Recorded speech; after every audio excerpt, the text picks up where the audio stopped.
Assalamualaikum warahmatullahi wabarakatuh. Baik, saya Nur Sabalia. Pada salah satu anggota dari yang berjudul tantangan dan hambatan. Nah, tantangan adalah suatu usaha yang bertujuan untuk membangkitkan kemampuan, sedangkan hambatan adalah suatu yang berasal dari diri sendiri atau lingkungan yang pastinya melemahkan atau menghalangi secara tidak konsepsional. Sama halnya dengan sektor perikanan, hambatan itu adalah hal yang pasti ada karena kita berteman dengan alam. Alam mempunyai kekuatan sendiri atau kita kenal dengan hukum alam. Dan barang siapa yang berniat merusak, maka tentunya akan ada balasan dari alam itu sendiri. Saya Novilandari. Saya ingin melanjutkan penjelasan dari teman saya Nur Sabadia.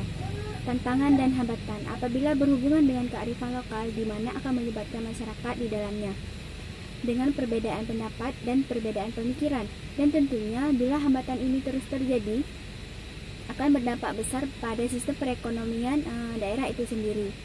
Dan untuk mengatasi hal ini banyak yang harus kita perhatikan, seperti kondisi kualitas air dan kondisi fisik habitat dan kebiasaan makan ikan tersebut, dan sistem konservasi, dan juga zonasi wilayah perlindungan, penangkapan dan budidaya ikan, saranan pelindungan ikan dan upaya pelestariannya. Nama saya Anissa Rahmah. Saya akan melanjutkan penjelasan dari kawan saya. Terdapat beberapa contoh hambatan yang terjadi dalam Mina Badak Lestari, Sumatera Barat. Di antaranya, seperti yang dikutip dalam sebuah berita yang bertema, puluhan ton ikan di Danau Maninjau mati pada Jumat 31 Januari 2020.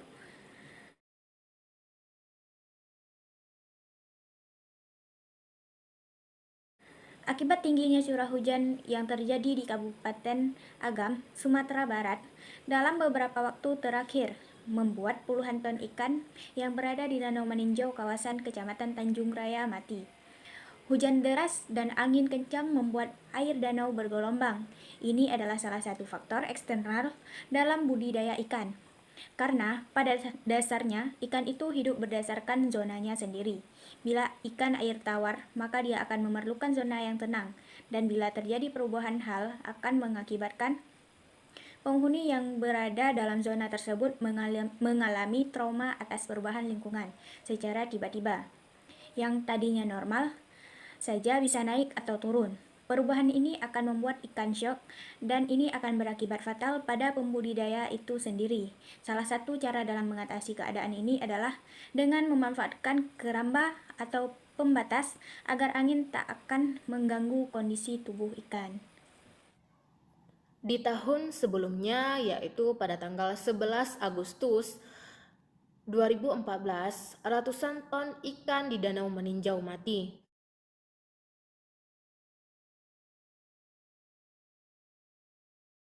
Penyebabnya disebabkan karena endapan pakan ikan yang mengandung zat fosfor dan amonia. Zat ini menyebabkan oksigen di dalam air berkurang sehingga ikan yang berada di dalam keramba akan kesulitan untuk bernafas dan akhirnya mati. Amonia, nitrat, dan juga fosfat merupakan zat hara yang menunjang kesuburan perairan. Kesuburan perairan dapat dikatakan sebagai salah satu faktor yang menunjang dalam penentuan kualitas suatu perairan. Namun, setiap ada dampak positif, pasti akan ada antagonisnya. Dampak positifnya itu adalah peningkatan produktivitas fitoplankton yang merupakan pakan alami bagi ikan. Sedangkan dampak negatifnya adalah terjadinya penurunan kandungan oksigen di perairan, penurunan biodiversitas, dan terkadang memperbesar potensi muncul dan berkembangnya jenis fitoplankton berbahaya yang lebih umum dikenal dengan istilah harmful alga blooms, yaitu pertumbuhan alga berbahaya mengandung organisme yang dapat menurunkan kadar oksigen di perairan secara alami. Dari permasalahan ini dapat dijabarkan salah satu solusi yang dapat diterapkan, yaitu dengan pemberian pakan secara teratur dengan takaran yang tepat, sehingga tidak akan ada pakan yang terbuang dan juga mengendap, atau memberikan pakan alami yang sesuai dengan kondisi ikan. Cukup sekian dari materi hari ini. Assalamualaikum warahmatullahi wabarakatuh.